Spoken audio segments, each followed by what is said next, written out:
What if the cars Western automakers pledged never to sell in Russia are still reaching Moscow by the tens of thousands?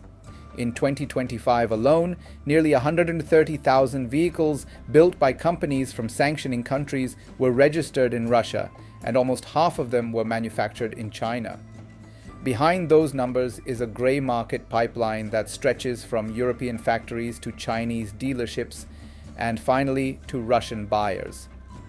Tonight we're examining how that system works, who benefits, and why it matters far beyond the auto industry.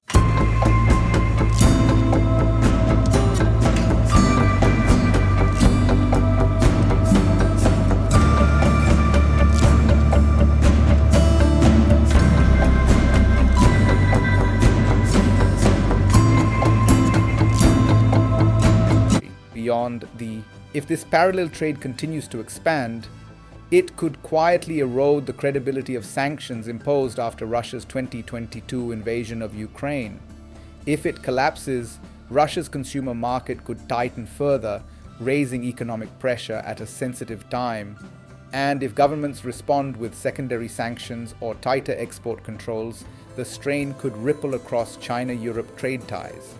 The stakes are not limited to cars. They touch on enforcement power, alliance cohesion, and the durability of economic statecraft. After Russia launched its full-scale invasion in February 2022, the European Union, the United States, Japan, and South Korea imposed coordinated restrictions.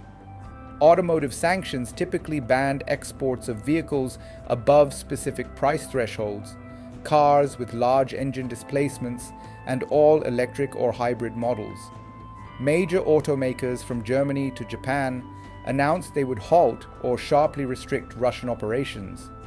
Before the war, Russia bought more than 1 million vehicles annually from brands based in sanctioning countries.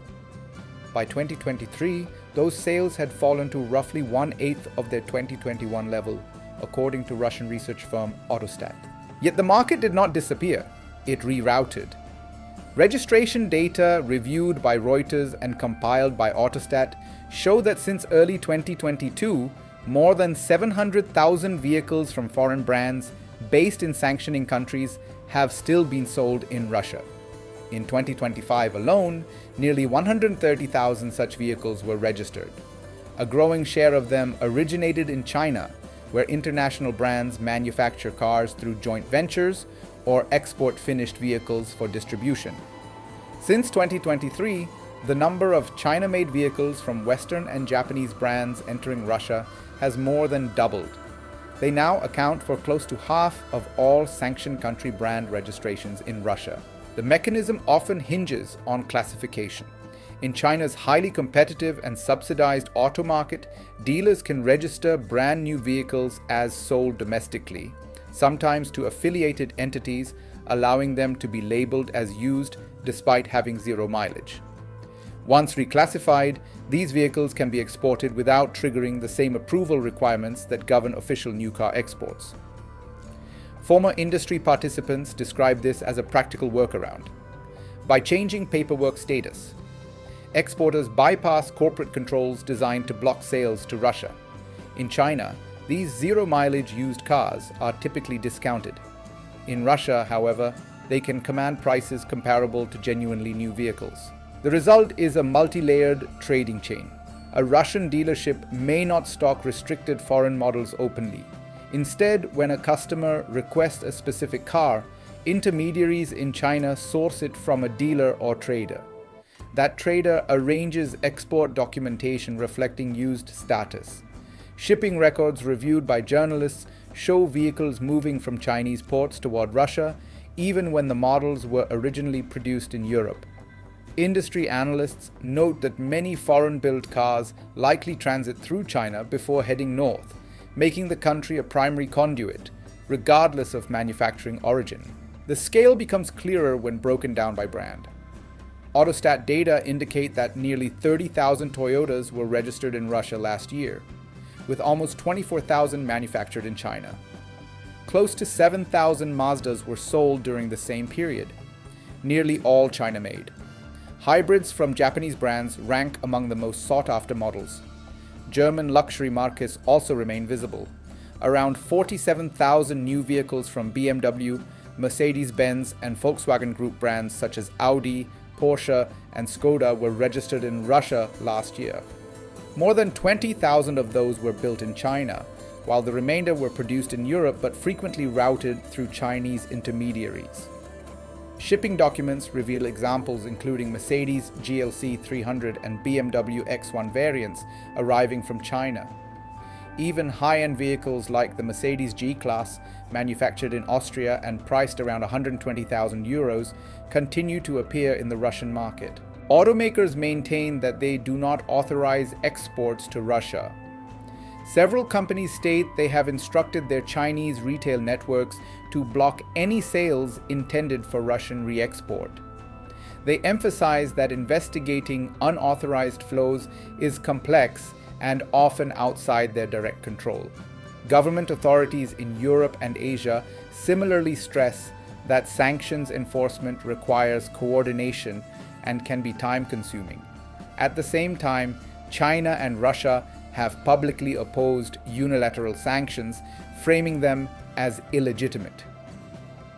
That divergence in political positions creates enforcement gaps that private traders can exploit. What if Western governments decide that the China-Russia automotive corridor constitutes systematic sanctions circumvention and respond with secondary sanctions targeting intermediaries or logistics firms?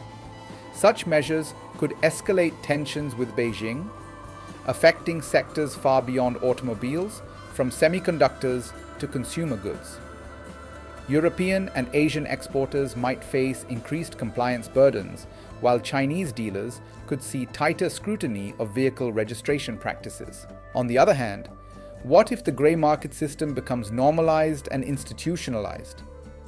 Russia would retain access to Western and Japanese brands despite formal exits, softening the economic isolation intended by sanctions. Automakers could find their brand presence in Russia sustained without official operations, complicating future re-entry strategies. Meanwhile, Chinese ports and trading houses would solidify their role as indispensable hubs in Eurasian commerce, reinforcing Beijing's position in regional supply chains. The broader geopolitical context matters. Since 2022, trade between Russia and China has expanded significantly, with energy, machinery, and consumer goods flows increasing. Vehicles fit into this pattern. For Russia, maintaining access to foreign brands supports domestic consumer demand and signals resilience. For China-based traders, exporting surplus inventory alleviates pressure in an oversupplied domestic market where subsidies and fierce competition have driven aggressive sales tactics. None of this unfolds in isolation. Enforcement agencies in Germany, Japan, and South Korea continue to investigate potential violations. Yet, the complexity of modern supply chains means that a vehicle assembled in Europe, sold to a distributor in China, re-registered as used, and shipped onward can pass through several jurisdictions before reaching a Russian buyer. Each step diffuses accountability.